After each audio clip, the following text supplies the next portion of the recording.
Bonjour, je m'appelle Adam Lemonnier.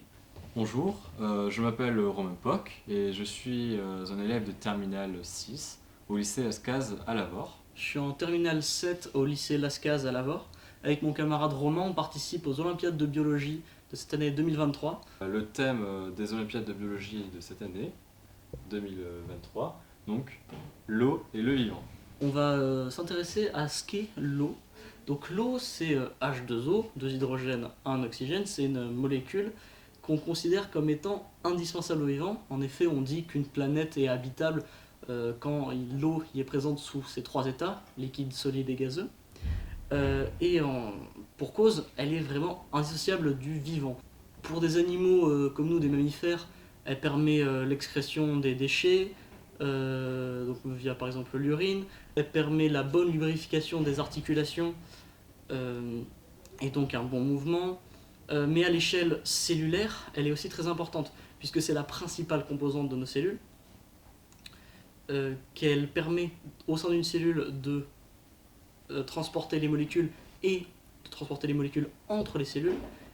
Et de plus, c'est la matrice dans laquelle va être réalisée toutes les transformations chimiques, toutes les réactions chimiques dans lesquelles parfois elle prend part, notamment dans les réactions qui impliquent l'ATP, elle peut céder des hydrogènes.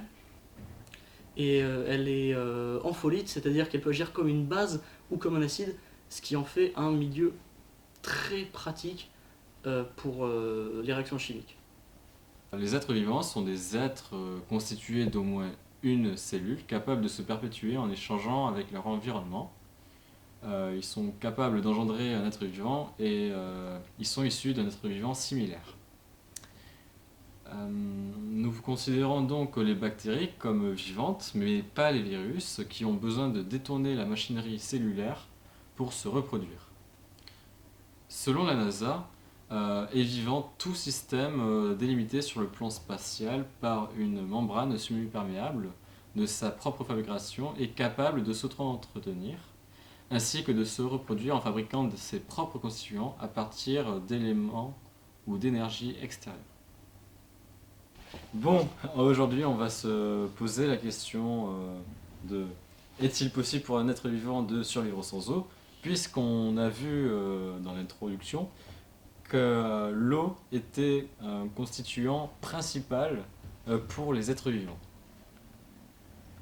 Pour répondre à cette question, on va s'intéresser aux tardigrades. Les tardigrades, ou oursons d'eau, sont un ensemble d'animaux proches des arthropodes. On en a découvert à ce jour plus de 1200 espèces. Ils mesurent entre 0,1 et 1 mm, pour les plus gros. Ces petits animaux potelés intéressent beaucoup les chercheurs pour leur capacité de survie au milieu extrême, et ils sont réputés pour être capables de survivre sans eau. Les tardigrades sont des êtres vivants. Afin de répondre à notre problématique, il nous suffit donc de trouver des tardigrades, de les dessécher, puis de les réhydrater pour vérifier s'ils sont toujours en vie. Nous réalisons l'expérience suivante. Tout d'abord, pour trouver les tardigrades, nous observons au microscope optique l'eau issue de mousse hydratée pendant plus de 24 heures. Nous isolons ensuite les tardigrades à l'aide d'une pipette à piston. Nous laissons sécher certains tardigrades à l'air libre pendant 2 jours, pendant que d'autres sont maintenus hydratés. Les tardigrades étant difficiles à débusquer, nous n'avons pu faire ces expériences qu'avec quelques individus.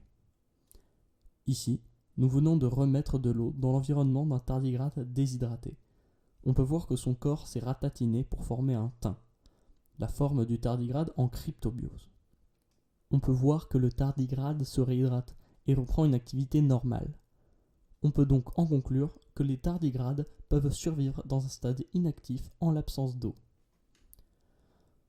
Nous avons voulu aller plus loin en colorant l'eau à l'intérieur des tardigrades pour être certain qu'ils passent bien par un état dépourvu d'eau. Cependant, les expériences que nous avons menées n'ont pas eu les résultats escomptés, puisque l'eau colorée a plongé les tardigrades dans un stade inactif ou bien les a tués.